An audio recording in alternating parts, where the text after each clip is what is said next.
Imagine a starlit night in ancient Athens. The city's most celebrated youth sits at the feet of Socrates, discussing truth and virtue.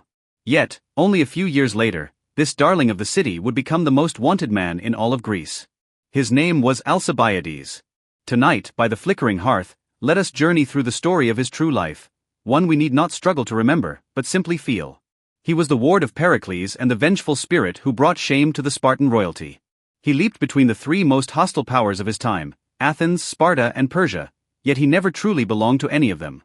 His life was a magnificent gamble with the fate of city-states as his stakes, and the ending was a tragedy already written on the eve of the Sicilian expedition, a campaign that would alter the destiny of Greece. A bizarre scandal erupted in Athens.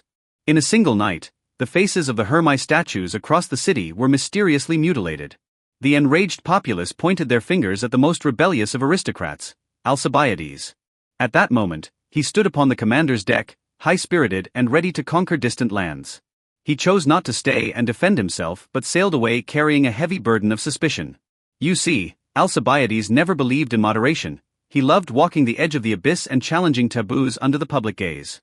However, when the Athenian state galley arrived at the front lines to summon him for trial, he realized he would face not justice, but a death sentence orchestrated by his rivals. Thus, the Athenian general leaped from his ship into the surging midnight waves. His destination was the heart of Athens' archenemy, Sparta.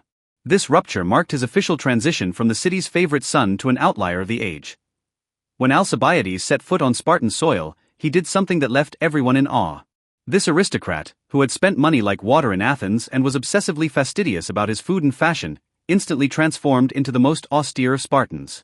He cropped his hair, began drinking the unpalatable black broth, and endured the bitter cold alongside common soldiers. This extreme adaptability was, in truth, his most lucid disguise. He revealed to the Spartans exactly where Athens was most vulnerable and masterminded the brilliant strategy of occupying Decelia. The Spartans began to worship him, seeing him as a gift from fate. But Alcibiades' ambition never stopped there. He went as far as to seduce the Queen of Sparta, fathering an heir to the throne.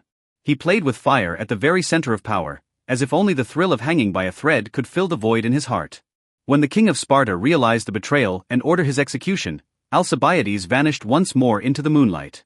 This time, he crossed the Aegean Sea to seek refuge with a common enemy of both Athens and Sparta, Persia. In the opulent palaces of the Persian satrap, Alcibiades once again displayed his cinematic art of survival.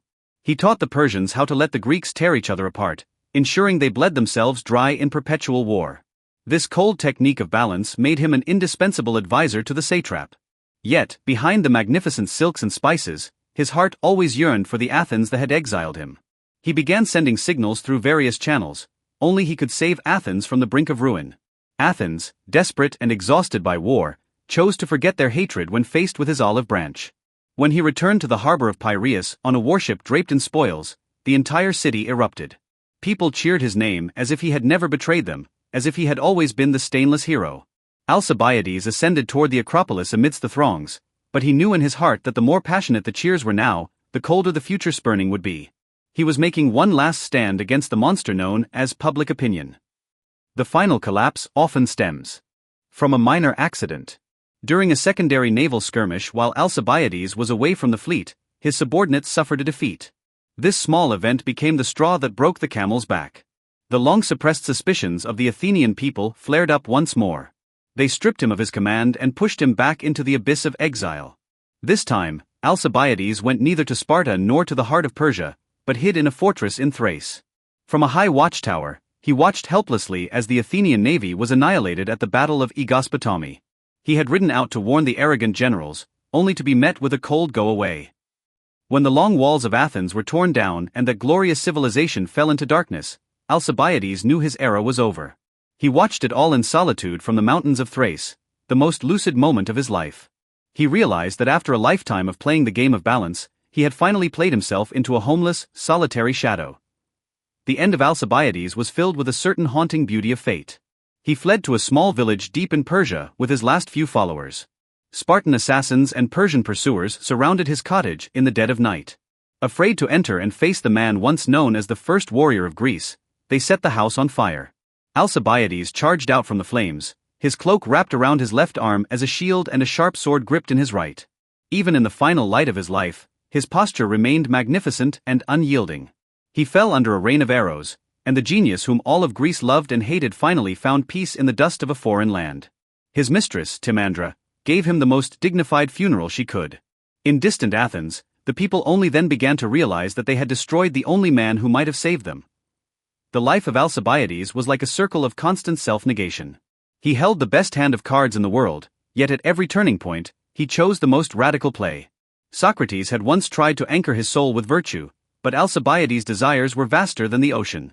He left behind a fascinating paradox of talent and curse. To answer the question from the prologue, why did he betray? Because he discovered that only through betrayal could he prove that he was indispensable to every city-state. Do you feel it now? That cold, magnificent loneliness spanning thousands of years? The world is silent now. It is time for you to set down the burdens of the day. Tonight, may you find the most peaceful sleep within this epic that requires no effort to remember. Good night.